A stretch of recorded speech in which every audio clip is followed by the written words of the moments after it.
better than that. That's the Legacy Reentry Foundation. We help the formerly incarcerated to reintegrate back into society with relevant resources. And also, I want to add on to that, we provide second chance opportunities to those who are in need. That means anybody.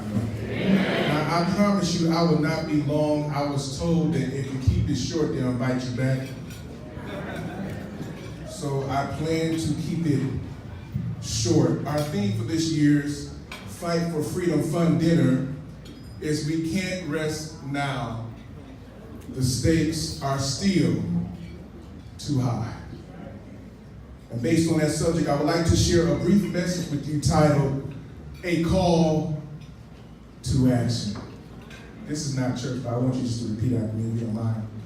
A call to action.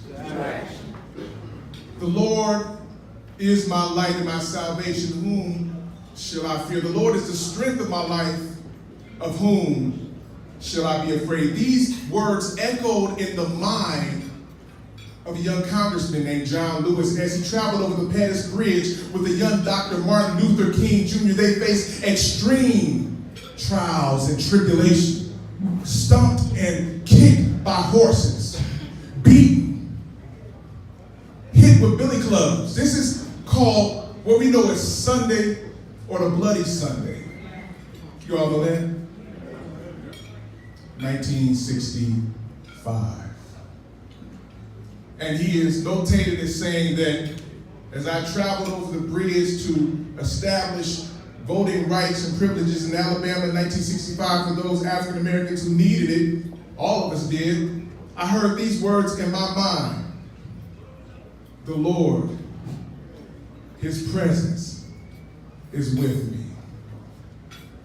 Now, what interests me before I move on is that he felt that the presence of God was with him, not just to have a meeting. He felt that the presence of God was with him, not just to talk about the injustice of the day. He felt that the presence of God was with him to get up and do something.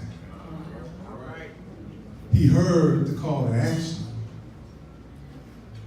And in the midst of extreme adversity, he responded. Let's double back to 1908. That's 1965, 1908. Two African-American males were being accused of raping a white woman. An angry white mob, and this is what they detailed it as, an angry mob got together, and they say about 5,000, that's what they say, and they got together, and they wanted to do some twisted form of justice to these young men. The sheriff of that town got wind of it, and he moved the young men out because he did not want violence. These men, this angry mob, was furious. And so they went to neighboring counties and dragged out black families and killed them and murdered them in the streets. Let's go ahead and establish something that will counter what they're doing. Now, this small group, I don't know if you know who they are. You may never have heard of them, but they're called the National Association for the Advancement of Colored People. They established that in 1909. This started in 1908. We are all here because somebody heard the call to action and they responded. It amazes me that the NAACP was founded on the backs of brave men and women who initially responded to racial discrimination and a corrupt criminal justice system. Keyword responded. The fact is that somebody started a riot. By definition, you know, a violent disturbance of peace by a crowd, and a smaller group of people got together to counter by saying enough is enough, nope, wrong. They did just a little bit more than that. They went beyond gathering together to talk about the social injustice, the profiling of young black males, the racial disparity, the inhumane treatment of a populous region, or the racially charged Jim Crow laws that promoted segregation of that day. They organized, which means they strategically planned for a calculated response. They heard a call and they responded with calculated action. Thump. A loud thump a mother hears in her living room. And she hears this thump and she's wondering, where is this going? it could be my son upstairs, it could be her son, because Khalif would usually walk around his room, travel the four corners of his room, because that was the space that he was allowed to travel within his cell. He was a 16-year-old boy when they prosecuted him and sent him to Rikers Island for a crime that he did not commit. They said he stole a backpack. He couldn't pay $3,000 worth of bail. Spent 3 years in one of the worst institutions you could possibly imagine. And so she thinks she's hearing him upstairs, and so she walks towards the front of the house, because sometimes he would be outside of the house walking the four corners of the driveway, because that spans the four corners of his cell. Now he's 22 years old, still thinking about that cell. 3 years, 1 year in solitary confinement. They put him in the gang unit. He was not gang affiliated at all. But they put him in the gang unit. It's on YouTube. You can see where they whooped him and beat him. They tortured him, did not allow him to eat, to drink for years. 30 times he tried to commit suicide. They released him. One beautiful evening, 12 o'clock midnight, gave him a Metro card, said, "We're sorry. We made a mistake." So he goes home with PTSD. 22 years old, and now the mother is at home thinking maybe he's upstairs, maybe he tripped over a television, because she keeps hearing this loud. Goes to the front door, maybe he's outside, maybe it's the driveway. Opens the door and she notices a shoe. She steps back and says, "Son, stop playing with me." Khalif was not playing. She fully opens the door and finds the body of her lifeless son thumping against the side of her house. He had hung himself. The night prior to, it's recorded that he told his mother, "I can't take this anymore." 16 years old, our youth, prosecuted. Crime did not commit. About a couple weeks later, week and a half, she's with her lawyer. She turns to a lawyer and says something that started a movement, which I want us to gather today and I can get in our minds. She started a movement by saying this. She turns to him and says, "You know what? It was not a person that killed Khalif, my son. It was an entire system."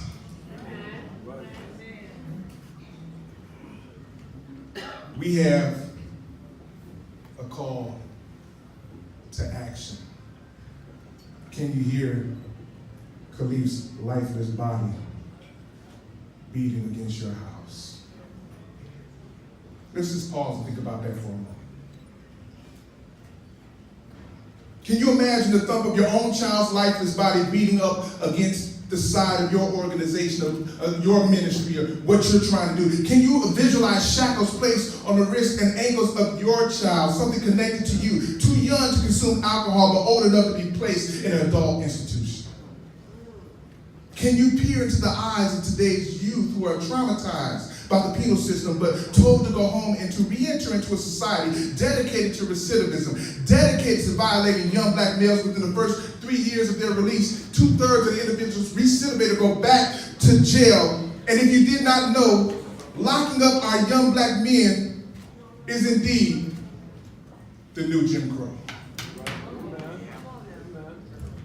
Slavery has resurfaced in our backyard. And it sounds like Khalif Browder's body beating up against the side of your house. There's always been a war. You remember when Pharaoh said, "I want to kill the firstborn." You know the story of Moses. Trying to find a deliverer, he said, "I want to kill the firstborn." Why would he say that? He could just kill everybody that was in population already. Why would he want to kill the firstborn? To stop the lineage. Well, God said, "Because you did that to my firstborn, I'm going to kill your firstborn." That's in the Bible.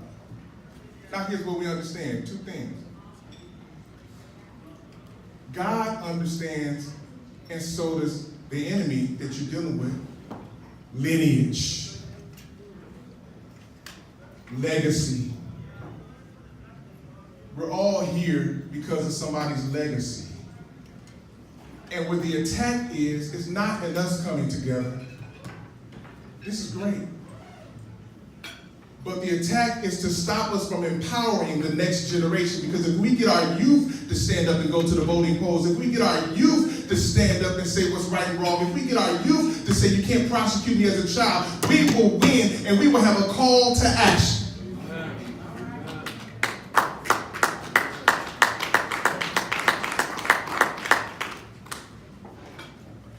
Where is the young Congressman John Lewis of today, claiming that the Almighty is with him in the face of racial caste system? Where are the organizations who are sensitive to the oppression that our young people are facing in Lake County? I believe they're right here. When we see that the stakes are just as high now as they were in the 1960s? Let me just make that plain and then I'll move on. There is a common denominator in studying the pattern of oppression from the 1960s, since we talked about that earlier, even until now. The oppressor wants to continually incarcerate and immobilize or mobilize our youth. That's the end game. The 13th Amendment continues to remain active in that process by abolishing slavery, with the exception of those who have committed crimes. This is still active. So you would actually be correct in saying that we are currently still living in the 1960s. Michelle Alexander says it this way: history for all of us. Between autumn 1961 and the spring of 1963, 20,000 men, women, and children have been arrested. In 1963 alone, another 15,000 were imprisoned as 1,000 desegregation protests occurred across the region, and more than 100, look y'all, they was just protesting segregation. That's all they were protesting. But I personally want to, before we end and close this, I want to bring the attention to Medgar Evers, who was also incarcerated for protesting during this time. He was the field secretary for the NAACP, an Army veteran who served his country faithfully, and he was responsible for investigating the lynching of young Emmett Till at 14 years old. He was trying to bring attention to the injustice that our young people were facing during that time, but they locked him up for protesting. Are you connecting the dots? Yes. I'm not saying, please don't get me wrong, I'm not saying that everyone who goes to jail is innocent. Please. There's a lot of y'all who didn't go to jail and y'all crazy.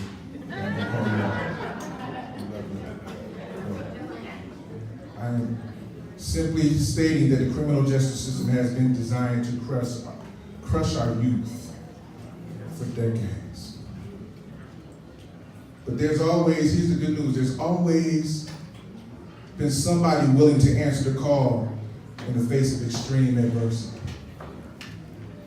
On behalf of the next generation, there's always been somebody willing to stand up. There's always been somebody who was offended, so stirred up that handcuffs could not intimidate them. There has always been somebody who was willing to respond.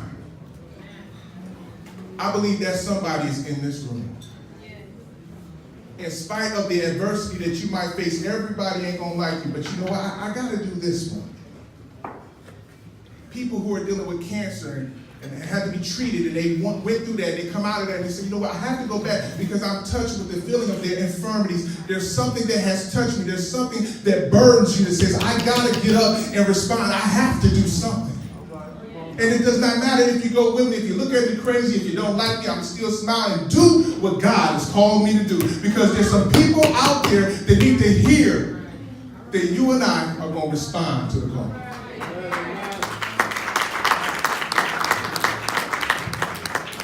We got some responsive people in here. So, as I close, how should we respond to this call for action? Young Congressman John Lewis said, the Lord is my light and my salvation.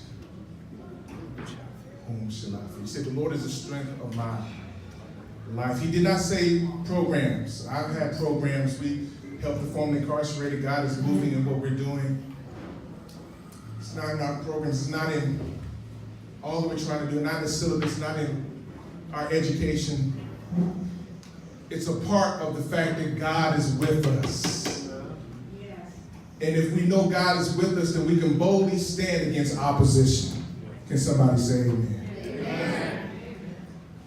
Brian Stevenson, a well-known justice advocate, says the church, meaning us, people who believe, I believe there's a lot of believers in here who stand up and say, you are the light of the world. We are the light of the world. He says, you should be the ones who are proximate. You should be the ones who are in the forefront. Proximate meaning you should be close to the situation at hand. You should stand up and say something when nobody else is saying anything. And that's why we have some people here now dedicated to NAACP, because we know that there's some things out there that have to be answered. There's a call that we have to respond to. There's some people in here right now that are burdened and burning by young people dying and going to jail and being incarcerated and criminalized. And we have to get enough passion to say, I don't care if I'm talking too loud for you. I don't care if I don't sound politically correct. I have to respond. You have to respond. We have to leave a legacy for our next generation.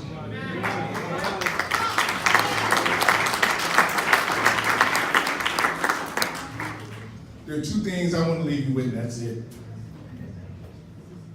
Y'all done ate already. So, God. I'm not trying to be religious, I'm just saying. Many of us have organizations or things that we're doing in the community, but it's like building a Tower of Babel when you don't have God. Amen. Some decisions we have to make or should do, maybe we should just pray. How can I get active in this? And look for God to give me an answer, because I'm not going to sit back and pray. I'm not going to pray and ask for something and I believe God's going to give it. The next thing is the next generation.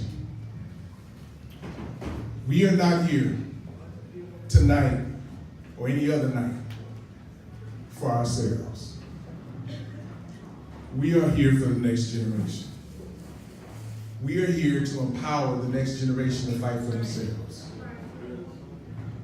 We have to build them up. We have to use and utilize our resources now so that the young folk can get up, the millennials can get up and speak and grab the microphone. They should have the microphone before I get it.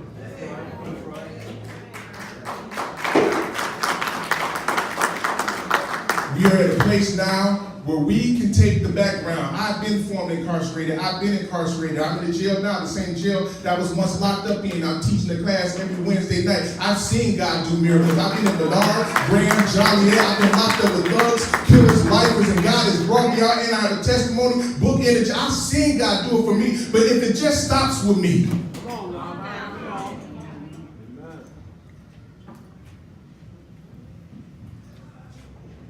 it can't stop with you and I. The stakes are too high. I'm going to say this now. I don't believe my wife minds me saying this. My wife and I have elected not to have children because of some conditions that would have caused great, would have been bad for her and us. And so we decided, well, we prayed, and God told us, you know what, your child is a legacy. That's the name of the organization. My standing joke is, that's our baby, don't call her ugly. You don't have to have natural children, some of our natural children cutting up. You don't have to have natural children. You have influence. You can tell a young person, a nephew, somebody about an organization, somebody about a cause, and you can get the young folk active. Right now, today, we are active doing things in the community with our children, but we got something that will stay here and be here when we leave. And the enemy's not going to kill my child. I want to say this to you, and I'm so excited you allowed me this moment to say it. We have some people in this room tonight I'm honored to be around that have given birth to some serious babies. Some serious children. And I would say this, after you've been beat down and talked about enough, I was told by an old man, he said, listen, I said, I want to sit back because they're going to talk about it. He said, listen, son, when you're old like me, you realize they're going to talk about you if you sit back there, and they're going to talk about you if you sit up here. You might as well give them something to talk about. I'm so bold and so in faith and so believing that what God has given me is going to touch generations. And when we pass that faith down to people like us, what could happen? What could happen if we actually believe God? I mean, with this scripture, David said this. Now also, when I'm old and gray-headed, y'all see, I can't do that so long. I know you can't even imagine that. He said, oh God, forsake me not until I've shown thy strength into this generation and thy power to the people that are to come. God is a generational God. Amen. And it's time for us to continue to respond to the call for action. Thank you so much for your time.